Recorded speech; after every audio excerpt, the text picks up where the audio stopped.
여러분이 살고 싶은 마을은 어떤 모습인가요? 주민자치를 통해 우리 마을은 어떻게 달라질까요? 우리 마을을 더 반짝반짝 빛나고 살기 좋은 곳으로 만드는 일. 주민이 마을의 진정한 주인이 되는 시간. 세종형 주민자치회를 소개합니다. 주민자치회는 마을에 필요한 일을 주민이 스스로 결정하고 실행할 수 있도록 권한과 기능이 부여된 주민자치 대표기구입니다. 마을을 사랑하는 만 16세 이상의 주민이면 누구나 참여할 수 있고 다양한 계층의 주민들을 대표할 수 있도록 지역별, 성별, 연령별 선정 비율에 따라 위원을 선정합니다. 주민자치회는 주민주도로 마을 계획을 만들고 주민총회를 개최하고 마을의 예산을 행정과 협의하고 주민자치센터를 운영하고 행정사무의 일부를 위탁받아 수행하기도 합니다. 주민자치회의 가장 중심이 되는 마을계획 수립활동은 주민의 입장과 시각으로 안전, 복지, 환경, 교육, 문화 등 다양한 분야에서 우리 마을에 꼭 필요한 일을 찾아내 사업으로 구체화하는 과정입니다. 마을 유휴부지를 활용해 주차 공간을 조성하는 일, 지역 상권을 살리기 위해 공연시설과 프로그램을 유치하는 일, 횡단보도에 투광기를 설치해 우리 마을을 더 안전하게 만드는 일, 마을의 산책로에 꽃나무를 심어 마을의 예쁜 꽃길을 만드는 일, 우리 마을의 관광자원을 소개하기 위한 마을 지도를 만드는 일, 주민들의 필요와 욕구를 바탕으로 우리 마을을 위해 할 수 있는 일들을 스스로 발굴하고 실천하는 것이 바로 마을 계획입니다. 이러한 마을 계획 수립 활동은 주민자치회 위원이 아니더라도 누구나 마을 계획단으로 참여하여 함께 할 수 있습니다. 이렇게 수립된 마을 계획은 주민 전체의 공론의 장인 주민총회에서 주민들의 뜻에 따라 사업의 실행 여부와 우선적으로 실행할 사업들을 결정하게 됩니다. 주민총회에는 해당 읍면동 주민은 누구나 참여할 수 있고 주민 투표를 통해 마을 계획의 추진 여부와 우선순위를 결정하게 됩니다. 또한 지역 현안 사항에 대해 자유롭게 의견을 나누고 논의하는 마을 민주주의 실현의 장으로 기능합니다. 주민자치회가 가진 또 하나의 중요한 역할은 우리 마을을 위해 쓰이는 자치분권 특별회계 예산에 대해 읍면동 행정과 협의하는 일입니다. 자치분권 특별회계는 우리가 낸 주민세를 바탕으로 시민의 시정 참여와 주민자치 활동을 재정적으로 뒷받침하기 위해 전국 최초로 설치된 특별회계로 주민자치회는 예산이 적절한 곳에 잘 쓰일 수 있도록 검토하고 조정하는 역할을 수행합니다. 앞으로는 복합 커뮤니티 센터나 공공 작은 도서관 운영 등 지방자치단체 사무의 일부를 위탁받아 수행하는 등 주민자치회의 활동 범위는 점차 확대될 예정입니다. 주민자치의 성공의 열쇠는 주민의 참여에 있습니다. 주민 한 사람 한 사람의 마음과 뜻이 모이면 개인의 작은 힘으로도 우리가 사는 마을에 큰 변화를 이끌어낼 수 있습니다. 많은 예산이 투입되고 고도의 정책 결정이 필요한 사항은 우리가 직접 할 수 없지만 우리 마을을 더 따뜻하게, 더 행복하게, 더 풍성하게 만드는 일은 나의 작은 관심과 아이디어로 충분할 수 있습니다. 모든 주민이 마을의 진정한 주인이 되고 스스로의 목소리를 낼 수 있는 곳. 전국에서 민주주의를 가장 잘하는 도시. 여기는 시민주권특별자치시 세종입니다.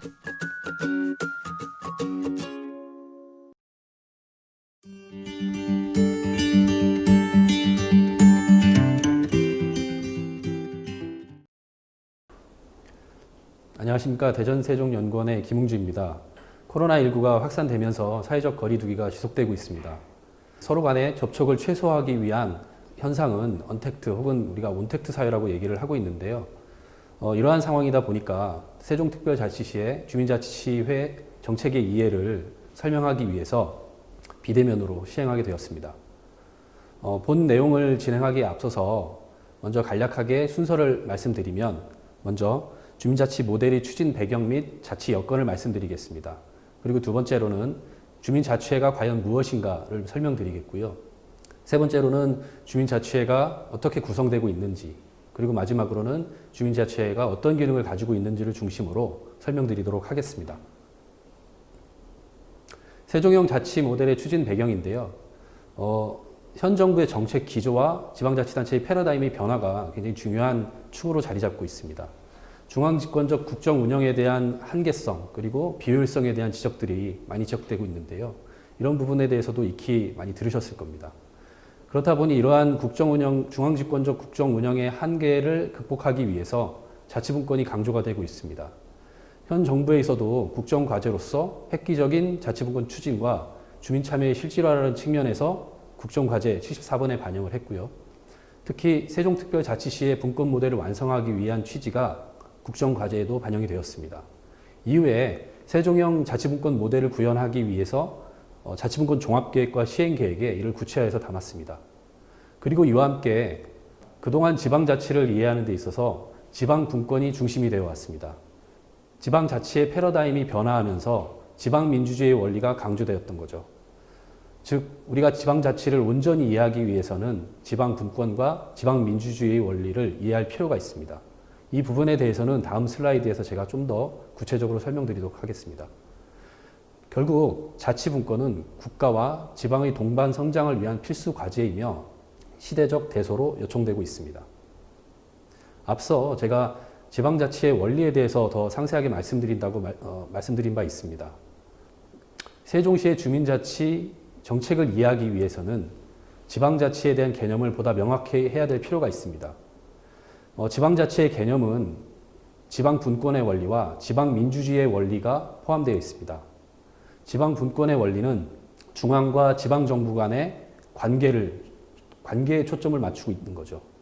즉 중앙정부로부터 지방이 얼만큼 재원과 권한을 가져오느냐, 중앙정부로부터의 지방정부의 독립성과 자율성을 강조하고 있습니다. 그래서 이전부터 우리는 지방자치를 이해하는 데 있어서 지방자치는 곧 지방분권으로 그 등식화해서 이해했던 경향이 있습니다. 그러한 측면이 있다 보니까 지방민주주의의 원리를 이해하는 데 있어서는 상대적으로 소홀했던 측면이 있었습니다. 그러나 최근에 지방민주주의 원리에 대한 논의가 강조되기 시작했습니다. 즉 지방정부와 주민과의 관계에 초점을 맞추게 되었고요. 지방정부의 권한을 지역 주민과 어떻게 나누고 공유하느냐에 초점이 있는 것입니다. 그래서 지방정부의 민주성을 강조하게 됐고 지방정부의 주인은 주인이다. 이는 주민주권의 원리를 반영하고 있습니다. 그리고 주민의 의사와 통제에 따른 지방정부의 운영을 강조하고 있습니다. 따라서 지방자치를 온전히 우리가 이해하기 위해서는 지방분권의 원리와 지방민주주의의 원리를 동시에 이해해야 되는 부분이 있습니다. 최근에 우리가 지방민주주의의 원리를 이해하기에 앞서서 지방민주주의를 실현하기 위한 가장 대표적인 제도는 대의민주제가 있습니다. 세종시 같은 경우는 시의회를 중심으로 한 대의민주제가 그동안 제대로 작동해 왔던 거죠. 그러나 대의민주제가 아무리 제대로 작동해 왔다고 하더라도 민주적 정책 결정 과정에서 오는 한계성은 부인할 수가 없는 부분입니다. 아무리 제대로 된 정책과 제도를 시행한다 하더라도 그 한계성은 일정 부분 나타나기 때문입니다. 그래서 대의민주제를 보완하기 위한 보완적 민주제도들이 나타나기 시작을 했습니다. 거기에서 가장 두드러지게 논의가 되고 있는 것이 풀뿌리 주민자치, 마을민주주의를 말씀드릴 수 있습니다. 마을민주주의와 풀뿌리 주민자치의 실현은 공동체의 형성과 촉진에 달려 있습니다. 공동체의 형성과 촉진은 주민 대표 조직인 주민자치회가 담당하도록 논의가 되고 있습니다. 즉 주민자치회의 대표성을 강화해서 공동체를 형성하고 촉진할 수 있는 기능을 부여하고 있는 것입니다. 따라서 주민자치에게 권능을 부여하고 대표성을 높여서 정책 결정 과정에서 정당성을 높여가는 과정이 필요한 것입니다. 그래서 주민자치회가 굉장히 풀뿌리 주민자치를 실현하기 위한 중요한 주체로 논의되고 있는 것입니다. 그래서 풀뿌리 주민자치, 마을민주주의를 실현하기 위해서는 주민자치회 위원님들의 역할이 상당히 중요합니다. 본 내용은 지방자치의 원리에 대한 개념을 체계화하신 곽형진 교수님의 논문을 발췌해서 이렇게 담았음을 먼저 말씀드리겠습니다. 세종시의 주민자치 실현을 위한 자치 여건입니다. 세종시는 타 광역자치단체에 비교해서 상당히 주민자치를 실현시키는 데 있어서 장점이 있습니다. 세 가지 측면에서 우리가 논의할 수 있는데요. 첫째, 전국 유일의 단층제적인 광역자치단체입니다. 물론 제주도가 있지만 그 특성은 다릅니다. 그래서 행정과 주민이 보다 밀접하게 접촉돼 있어서 신속한 의사결정과 정책 집행이 가능합니다. 두 번째는 공간을 확보할 수 있습니다. 복합 커뮤니티 센터를 얘기할 수 있는데요. 일반적으로 마을 공동체가 형성이 되고 촉진될 필요는 있습니다. 그러나 이들이 모여서 활동할 수 있는 공간은 굉장히 부재한 편이거든요. 세종시는 복합 커뮤니티 센터를 건립해서 마을 공동체, 마을 주민들이 소통하고 토론할 수 있는 창구를 마련했습니다. 이것도 굉장히 큰 장점 중에 하나고요. 그리고 세 번째로는 주민세 환원 사업입니다. 전국 최초로 주민세 전액을 주민자치 재원으로 활용을 했습니다. 특히 시민참여 예산 제도와 연계해서 마을계획사업, 주민제한사업, 그리고 자치역량 강화 사업을 수행하도록 했고요. 무엇보다도 특히 자치분권 특별회계라는 재원을 통해서 안정적, 지속적으로 재원을 확보할 수 있는 틀을 만들었습니다. 세종특별자치시는 이러한 자치 여건을 바탕으로 해서 세종 시민의 높은 자치 역량과 공무원들이 일하는 방식의 변화를 수용하는 이런 자세, 이를 통해서 보다 최적화된 자치 여건을 가지고 있다라는 말씀을 드릴 수가 있을 것입니다. 다음은 세종형 자치 모델의 지향점입니다. 시민이 일상적으로 시정에 참여하여 결정하는 시민주권특별자치시 세종을 실현하기 위해서 두 가지 민주제도가 논의가 되고 있는데요. 정책 결정 과정에서 시민의 뜻을 반영하는 참여민주주의. 두 번째는 마을의 일을 그 마을에서 결정하는 마을민주주의. 이는 풀뿌리 주민자치라고도 얘기를 합니다. 풀뿌리 주민자치와 마을민주주의는 본 내용에서 설명드릴 사항이고요. 마을민주주의와 풀뿌리 주민자치를 실현시키기 위한 가장 중요한 추진 주체는 주민자치회에 있습니다. 풀뿌리 주민자치를 실현시키기 위한 중요한 추진 주체를 설명할 수 있어야 될 텐데요. 앞서 제가 간단한 힌트를 드렸을 겁니다. 풀뿌리 주민자치를 실현시키기 위한 가장 중요한 추진 주체는 무엇이 있을까요? 아마 또 대부분의 선생님들께서는 지역 주민들을 얘기하시기도 할 겁니다. 물론 너무 중요합니다. 그래서 당연한 얘기이기 때문에 본 논의에서는 좀 제외하도록 하겠습니다. 어느 정도 생각할 시간을 가지셨다고 판단이 됩니다. 첫째, 주민자치회가 있습니다. 주민자치회는 지방분권법, 행정안전부 표준조례안, 시민참여 기본조례, 주민자치회 시범 실시 및 설치 운용조례의 근거에 있습니다. 주민자치회 목적은 소지역 단위에서, 즉 읍면동 단위에서 민간 협치적인 의사결정을 통해서 지역의 문제를 해결하는 것입니다. 즉 지역 주민과 행정이 협력적인 제도의 틀에서 지역의 문제를 해결하면서 지역 주민이 느끼는 효능감을 제공하는 데 그 목적이 있을 것입니다. 따라서 주민자치회는 이를 실현시키기 위한 가장 중요한 추진 주체입니다. 두 번째는 읍면동 행정에 있습니다. 읍면동 행정은 행정과 파트너십을 형성해서 지역의 의제를 발굴하고 해결해 나갑니다. 따라서 읍면동 행정 역시 풀뿌리 주민자치를 이해하는데 중요한 추진 주체로서 들어가야 될 것입니다. 마지막으로는 중간 지원 조직이 있습니다. 서울시 같은 경우는 동지원관 제도가 있을 텐데요. 세종시는 세종사회적경제 공동체 센터가 있습니다. 세종사회적경제 공동체 센터는 마을 공동체를 형성 촉진하는 중간자 역할을 하고 있고요. 주민자치 관점에서는 마을계획을 지원하고 시민주권대학을 운영하면서 교육을 담당하고 있습니다. 이 역할을 충실히 하고 있다고 생각이 됩니다. 물론 앞으로도 이러한 역할을 더 충실히 해야 된다고 생각이 됩니다. 따라서 풀뿌리 주민자치회의 중요한 추진 주체는 주민자치회, 읍면동 행정, 그리고 중간 지원 조직이 있습니다. 그 중에서도 주민자치회가 가장 중요한 추진체계가 될 수 있을 것입니다. 주민자치회는 읍면동 단위로 설치된 주민의 대표기구고 마을 공동체의 주축 조직입니다. 그래서 예전에 주민자치회가 담당했던 단순 참여와 자문기구가 아니라 마을의 의사결정을 실질적으로 결정하는 권한을 갖고 있습니다. 그렇다면 주민자치위원회와 주민자치회가 어떠한 차이가 있는가를 살펴볼 수 있을 것입니다. 기존의 주민자치위원회는 읍면동장의 자문기구에 국한됐습니다. 그러나 최근에 주민자치회로 변화하면서 주민자치회 협의 및 실행기구로 위상이 강화되었습니다. 그리고 위원 선정 방식도 100% 공개 모집과 공개 추첨을 통해서 대표성을 강화했습니다. 아울러 50명의 내외로 정수도 확대했죠. 무엇보다도 기존의 주민자치회가 주민자치센터의 운영에 국한했다면 주민자치회는 주민자치센터 운영과 마을계획 수립, 주민총회 개최, 예산협의회 사무, 위탁 사무, 그리고 더 나아가서는 행정과 협의 사무를 수행할 수 있는 기능들을 부여했습니다. 즉 주민자치회는 주민자치위원회와 달리 위상과 대표성이 강화됐고 기능이 강화됐습니다. 그리고 법적 근거에 의해서 설치되었다라는 측면에서 큰 차이가 있습니다. 주민자치위원회의 유래를 간략하게 설명드리겠습니다. 주민자치위원회는 1998년 행정의 기능 전환이 있었습니다. 읍면동 기능 전환이 있을 당시 읍면동 행정의 기능을 본청으로 이관하려고 하는 시도가 있었습니다. 그러나 여러 가지 여건상 전체 읍면동 기능이 본청으로 이관된 것이 아니라 반 정도만 이관이 됐었습니다. 그렇다 보니까 중앙정부에서는 이런 반 정도 남은 유휴 공간을 어떻게 운용할 것인가에 대한 고심에 일본의 사례를 벤치마킹해서 주민자치센터를 설치했고 이를 운영하기 위해서 주민자치위원회를 뒀던 것입니다.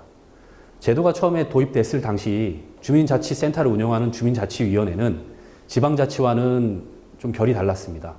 그렇다 보니 2010년 지방행정체제 개편에 관한 특별법, 2013년, 2018년에 지방분권특별법이 재개정되면서 주민자치회를 시범 실시하기 위한 근거를 마련했고 주민자치회의 틀을 모색하기 위한 제도적 어떤 개선을 모색했다는 말씀을 드리겠습니다. 주민자치회 구성하기입니다. 본 내용을 설명하기에 앞서서 주민자치회위원회 구성의 원칙, 임원 선출 방식, 분과위원회 방식을 순서로 말씀드릴 수 있을 것입니다. 먼저 주민자치회 구성 및 원칙입니다. 세종시 같은 경우는 해당 지역에 거주하는 16세 이상 주민이면 누구나 참여할 수 있는 공평한 참여 기회를 보장하고 있습니다.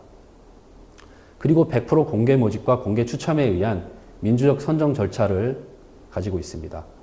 그리고 세 번째는 50명 이내로 주민자치위원회를 구성할 수 있도록 했습니다. 주민 참여를 확대했습니다. 그리고 연령, 성, 지역별로 균형 있는 선정 비율을 마련해서 대표성을 강화했습니다. 위원 선정을 위한 운영위원회를 구성을 해서 읍면동장이 당연직이 되고 읍면동장 추천이 3인, 지역 내 기관 단체장 추천 3인으로 총 7명이 주민자치위원을 선정하도록 구성되어 있습니다. 주민자치회위원회의 공개 모집 및 공개 추첨 등 위원 선정, 그리고 해촉 사유에 따른 구체적인 사실 의견 조사 등을 하는 역할을 부여받았습니다.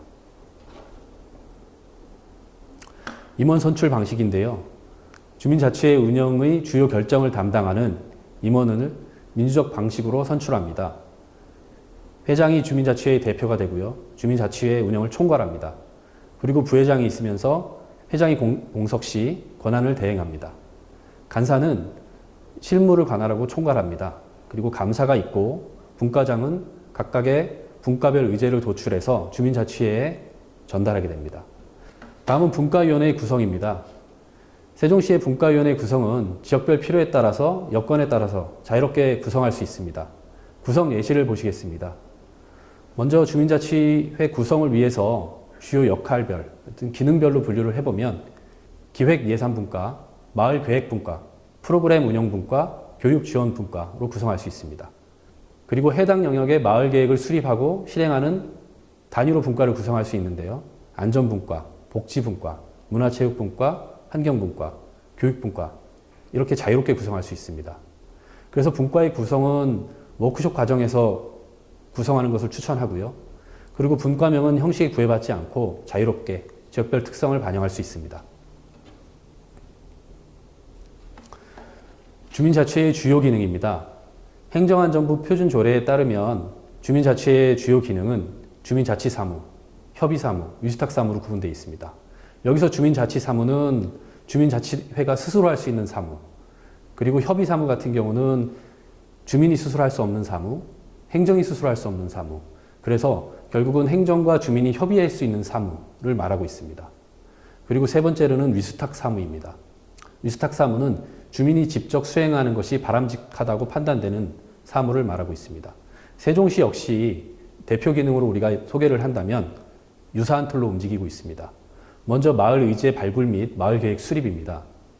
이는 주민 주도적으로 주요 의제를 도출해서 정책화하는 마을 계획 사업이 포함되어 있습니다. 그리고 주민 스스로 할 수 없는 소규모 수건 사업 같은 것들을 주민 제한 사업으로 담고 있습니다.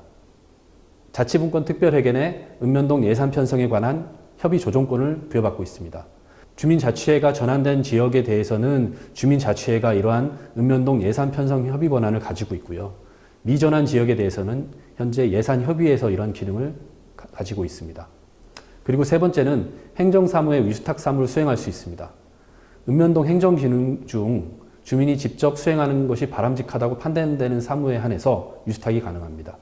마지막으로는 민주적 의사결정의 공론장으로서 주민총회를 개최하고 운영할 수 있는 이런 기능을 부여받고 있습니다. 주요 기능에서 마을계획사업을 한번 살펴보실 수 있을 것입니다. 마을계획사업을 살펴보기 이전에 먼저 살펴볼 것은 자치분권 특별회계에 관한 설명입니다. 세종형 주민자치회가 실행되는 데 있어서 주요한 재원으로는 자치분권 특별회계가 있습니다. 자치분권 특별회계는 읍면동별로 주민자치 자율계정이 있고요. 본총 지원계정으로 구분되어 있습니다. 계정이 두 개로 분리되어 있습니다. 먼저 주민자치 자율계정 같은 경우는 주민제한사업, 마을계획사업, 자치역량 강화사업이 담겨져 있고 읍면동별로 자유롭게 예산을 편성해서 쓸 수 있습니다. 그리고 본총 지원계정 같은 경우는 마을 공동체와 사회적 경제를 지원할 수 있는, 그리고 읍면동별로 인센티브를 제공할 수 있는 이런 사업들이 담겨 있고요. 시 전체 효과가 있는 사무들, 마을 간의 협력이 필요한 사무들을 지원하기 위한 재원입니다. 그래서 마을계획 사업은 자치분권 특별회계 내의 자율계정에 속해 있습니다. 따라서 주민자치의 가장 핵심적인 기능으로 마을계획 사업을 설명드릴 수 있을 것입니다. 마을계획 수립 과정은 분과별 계획단 구성 및 운영, 마을 자원 조사 및 마을 의제 발굴, 분과별 사업계획 수립, 그리고 읍면동 마을계획 수립과 주민총회 과정을 거칩니다. 분과별 마을계획단 구성 및 운영을 위해서는 주민 모집을 위한 홍보를 하고요. 구성이 됐을 시 관계 형성을 위한 워크숍, 분과 운영 계획 수립, 그리고 마을 자원 조사 및 마을 의제 발굴에 있어서는 주민 욕구를 파악하고 자료 조사하고 지역 탐방을 하는 과정이 있습니다.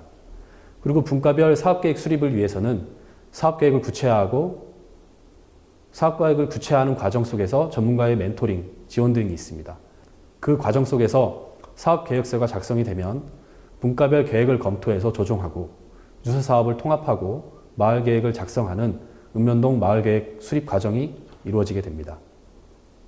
읍면동별로 마을계획이 수립이 되면 주민총회에서 마을계획을 결정하게 됩니다.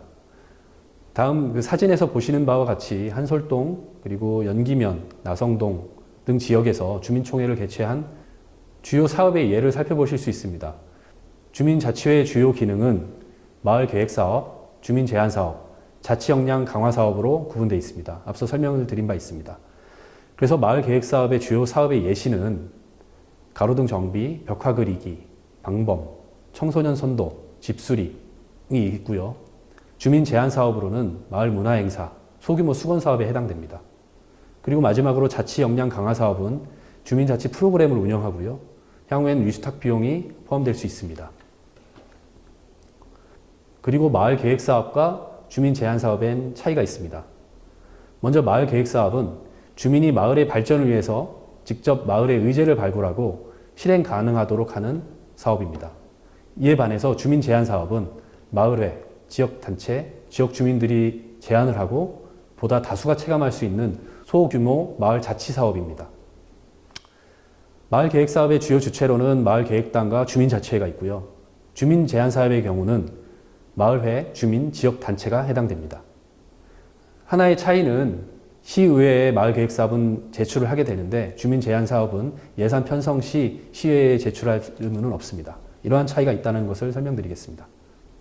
세종시에서는 마을 민주주의와 참여예산제를 연계해서 매우 긍정적인 효과를 기대할 수 있습니다. 기존의 주민참여예산은 사업 시기와 예산의 한계로 인해서 시설에 대한 개보수 그리고 민원성 사업의 성격이 짙었습니다. 그러나 마을계획과 주민참여예산이 연계되면서 지역의 주요 의제를 발굴하고 지역의 문제를 해결해 나가는 과정 속에서 지역 주민의 효능감을 느끼게 해줄 수 있는 이런 장점을 가져왔다라고 말씀드릴 수 있습니다. 하나의 예로 들면 마을 단위에서 중요한 목표가 여성 아동을 위한 안전이다.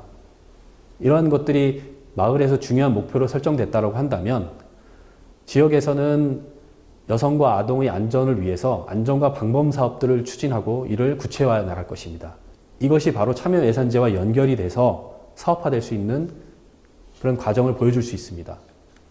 따라서 참여 예산제와 마을 민주주의가 서로 분리되어 있으면 지역 주민들은 혼란을 가질 수밖에 없습니다.